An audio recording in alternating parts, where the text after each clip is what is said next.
피청구인 본인께서 소추 사유에 대한 의견 진술을 희망하신다면 발언 기회를 부여하겠습니다. 어느 정도까지 말씀드려야 될지 모르겠습니다만은 양해해 주시면 제가 일어나서 할까요? 좋으실 대로 하십시오. 그러면 마이크가 이러니까 제가 앉아서 하겠습니다. 편하실 대로 하십시오. 제가 오늘 처음 출석을 했기 때문에 그냥 간단하게만 말씀을 드리겠습니다. 여러 가지 헌법 소송으로 업무도 과중하신데 또 저의 이 탄핵 사건으로 또 이렇게 고생을 하시게 해서 먼저 우리 재판관님들께 송구스러운 마음입니다. 저는 철들고 난 이후로 지금까지 또 특히 공직 생활을 하면서 자유민주주의라는 신념 하나를 확고히 가지고 살아온 사람입니다. 헌법재판소도 이러한 헌법 수호를 위해서 존재하는 기관인 만큼 우리 재판관님들께서 여러모로 잘 살펴주시기를 부탁드리겠습니다. 또 필요한 상황이 되거나 질문이 계시면은 말씀드리도록 하겠습니다. 감사합니다. 다음으로 피청구인에 대한 신문을 하겠습니다. 피청구인 본인께서는 그 자리에 계시면 되겠고요. 질문사항은 2개밖에 없습니다.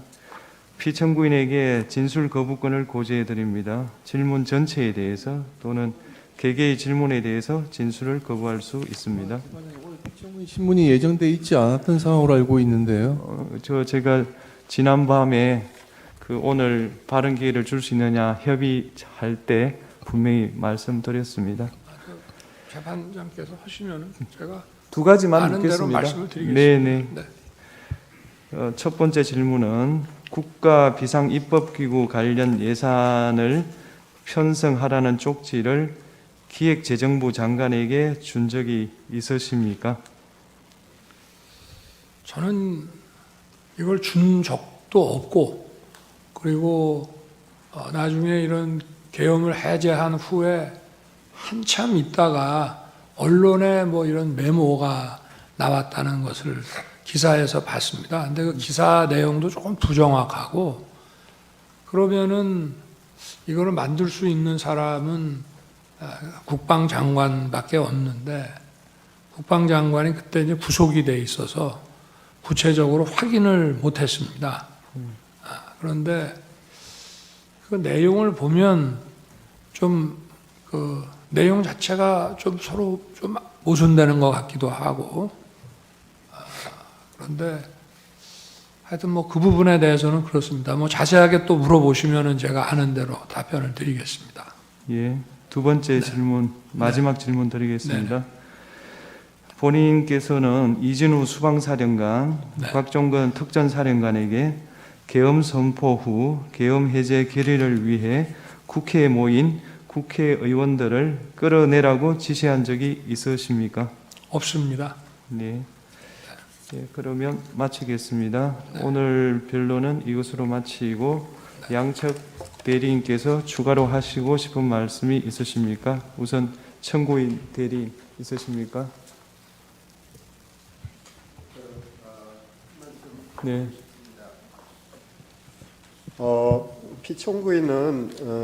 피청구인 측은 지난 2차 변론에서부터 다양한 부정선거 의혹에 대해서 제기하고 있습니다.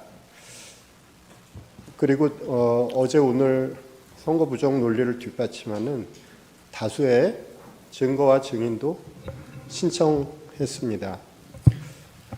하지만 대법원 및 사법기관 판단을 통해서 모두 근거 없는 주장으로 판단된 사안들에 대한 것입니다. 저희 청구인 측 대리인단은 피청구인 측의 선거 부정에 관한 주장은 아무런 근거가 없을 뿐만 아니라 이 사건 탄핵 심판의 쟁점이 아니라고 생각합니다. 가사 선거 부정이 있다고 해도 피청구인이 비상계엄을 선포한 것, 병력을 동원해서 국회에 침입한 것 등 이 사건 소추 사유를 전혀 정당화시킬 수 없습니다. 선거 부정의 사유는 피청구인 스스로 발표한 계엄 선포 사유에도 등장하지 않았습니다. 계엄 선포 도발에 실패한 이후에 비로소 자신의 행위를 정당화하기 위해서 그런 사유로 등장한 것입니다. 사실 선거 부정을 저지를 수 있는 가장 큰 위험을 가지고 있는 존재는 선거관리위원회가 아닙니다. 그보다 더욱 큰 힘을 가지고 있는 기관, 행정부이며 국가정보기관이며 이들을 지휘하는 대통령입니다. 중앙선거관리위원회를 독립된 헌법기관으로 만든 것은 대통령과 행정부 그리고 정보기관으로부터 선거관리의 독립성을 보장하기 위한 취지였습니다. 지금의 상황은 오히려 선거 부정의 위험이 더욱 더 큰 기관이 선거 부정을 막고 방어하는 기관에게 선거 부정을 저질렀다고 비난하는 형국입니다. 이 사건 탄핵 심판은 수많은 국민들이 듣고 바라보고 있습니다. 그래서 피청구인 측의 기이한 부정선거 주장을 그대로 방치하기는 어렵습니다. 국민들에게 미치는 해로운 영향 때문입니다. 선거 공정성은 우리 민주주의의 생명이며 핵심입니다. 그것을 함부로 쓰레기통 속에 구겨 넣는 주장을 방치한다면 우리 민주주의도 어느 순간 같은 운명에 처할 수밖에 없습니다.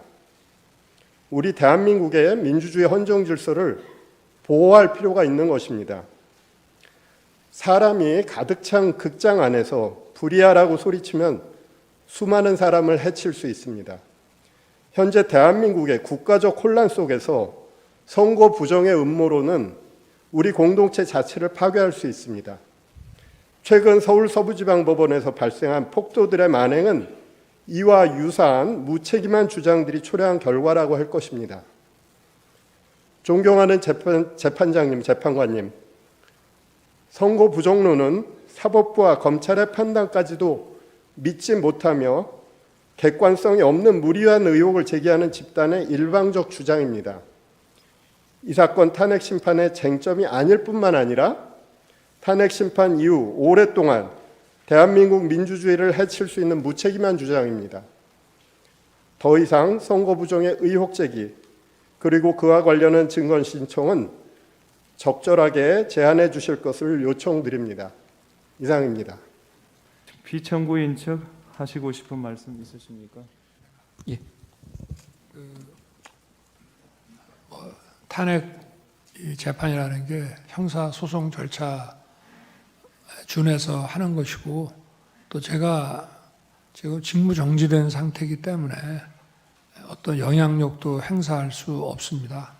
그리고 이 사건 내용을 제일 잘 아는 사람은 바로 피청구인인 대통령 저 자신입니다. 그래서 그런 주장은 좀 이해가 좀 안 되고요. 아까도 이런 부정선거 의혹이 음모론이라고 하시고 계엄을 정당화하기 위한 거라고 사후에 만든 논리라고 하셨는데 이미 계엄을 선포하기 전에 이런 여러 가지 어떤 선거의 공정성에 대한 신뢰에 좀 의문이 드는 것들이 많이 있었고 또 2023년 10월 국정원의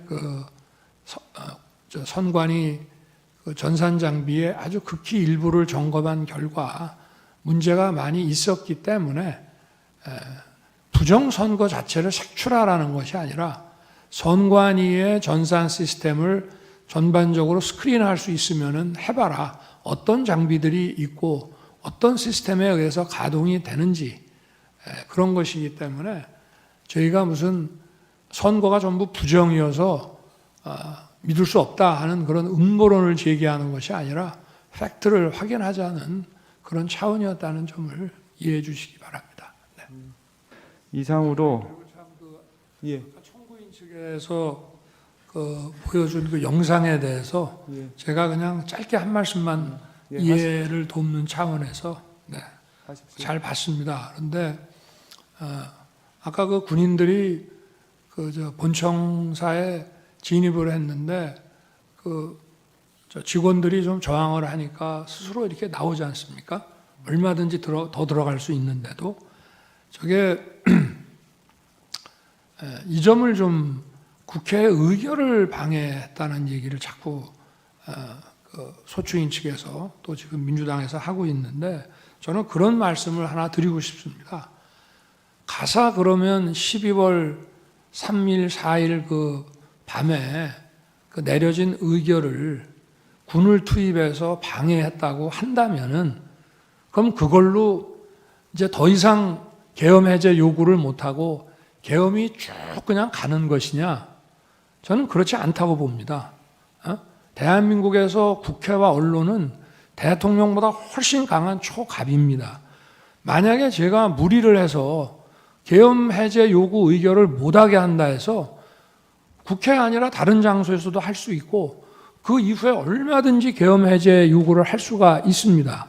그러고 그거를 만약에 막았다고 한다면 그거는 정말 뒷감당을 할 수 없는 일이라고 저는 생각합니다. 그래서 뭐 계엄 해제 요구를 막았다, 뭐 여러 가지 이런 증언들을 막 이렇게 모아가지고 그렇게 얘기를 하시는데 계엄 해제 요구 결의가 사실은 저도 그 방송을 보고 있었습니다만은 의원들 사이에서도 국회의장과의 관계에서 아니 빨리 합시다. 그리고 또 우원식 의장은 아니 그래도 절차는 밟아야 되는 거 아닙니까? 이렇게 하면서 좀 국회법에 딱 저기 맞지 않는 그런 아주 그 신속한 그런 결의를 했거든요. 그렇지만 저는 그거를 보고 바로 군을 철수시켰습니다. 그래서 국회 마당에 있던 사람들이 나갔고요.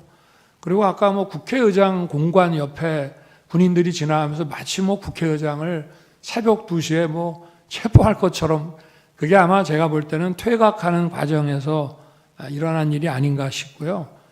제가 드리고 싶은 말씀은 그거를 그 당시에 막거나 연기한다고 해서 그게 막아지는 일이 아니라는 점을 말씀을 드리고 싶습니다. 네, 말씀 잘 들었습니다. 이상으로 제3차 변론기를 마치겠습니다. 죄송합니다. 보안점검 결과 해킹을 통해 유권자 등록과 투표 여부를 관리하는 통합 선거인 명부 시스템의 내용을 변경할 수 있었고 투표관리관 도장의 이미지를 절취하여 실제 사전투표 용지와 동일한 투표지를 얼마든지 만들어낼 수 있었습니다. 을 제4호증은 법원이 연수을 선거무효소송 변호사들에게 준 통합선거인 명부 사본입니다.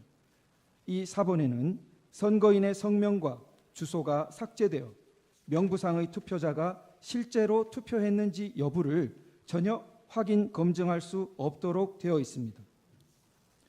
하지만 대법원은 판결문에서 원고가 선거인 명부를 열람했으니 실제 투표 여부를 확인할 수 있었을 텐데 아무런 주장과 증명도 없다고 했습니다. 도장 파일을 절취하여 위조 투표지를 쉽게 만들 수 있다는 점 앞서 말씀드렸습니다. 을 제3호증의 4 및 19는 제21대 총선 재검표 현장 등에서 촬영된 투표지들의 사진입니다. 총 6곳에서 실시된 재검표 현장 등에서 신권다발처럼 빳빳한 투표지 묶음들이 수없이 나타났습니다. 정상적으로 기표한 후 접어서 투표함에 넣어 뒤섞인 투표지들이라고 전혀 볼 수 없이 인쇄소에서 재단되어 바로 옮겨진 것 같은 모양이었습니다. 을제 3호증의 4는 선관위가 홈페이지에 게시했던 영상물을 캡처한 사진입니다. 선관위는 개표장이나 재검표장에 신권다발처럼 빳빳한 투표지가 나온 이유로 원상태로 회복하는 기능을 가진 특수 재질 종이를 사용했기 때문이라는 영상을 올렸다가 내렸는데 투표용지를 감정한 전문가는 그런 종이는 세상에 없습니다라고 증언한 바 있습니다. 그런데도 선관위는 다시 원상 복원 기능이 있는 종이라는 영상을 새로 올렸다가 비상계엄 이후 삭제하였습니다. 을제 3호증의 2는 인천 연수구 송도 2동 제6투표소에서 나온 투표관리관인이 뭉개진 당일 투표지들입니다. 위 투표소에서 나온 1974표의 당일 투표지 중 1000장이 넘는 투표지가 이런 상태였고 그중 294표는 한 글자도 식별이 안 되어 무효표로 처리되었습니다. 선관위는 관인을 찍는 만년 도장을 적색 스탬프에 다시 찍어서 이렇게 됐다고 주장했으나 증인으로 나온 투표관리관은 해당 관인을 찍거나 이런 투표지에 대해 보거나 들은 적도 없으며 관인을 실제로 찍었던 2명의 투표 사무원 중 한 사람 역시 전혀 모르는 일이라 했다고 증언했습니다. 하지만 대법원은 진술서 한 장 반박 증거로 제출하지 않은 선관위의 해명을 그대로 인용했습니다. 을제 3호증의 11은 제21대 총선 영등포을 선거무효 소송의 원고 박용찬이 2020년 5월 투표지 보관 당시 찍었던 투표지 보관실 문고리 봉인 상태와 2021년 8월 재검표를 위한 검증 기일에 다시 찍은 문고리 사진을 비교한 것입니다. 봉인 테이프가 마무리된 각도, 판사의 도장 위치, 뒤쪽 봉인 테이프의 모습 등이 너무나 달라서 한눈에도 누군가 봉인을 뜯고 새로 붙였다는 것을 알 수 있었습니다. 원고 박용찬을 대리한 단체가 고발했지만 수사기관의 최종 결정은 범행을 저지른 성명불상자를 찾을 때까지 수사를 중지한다는 것이었습니다. 이상 서증요지 진술의 핵심은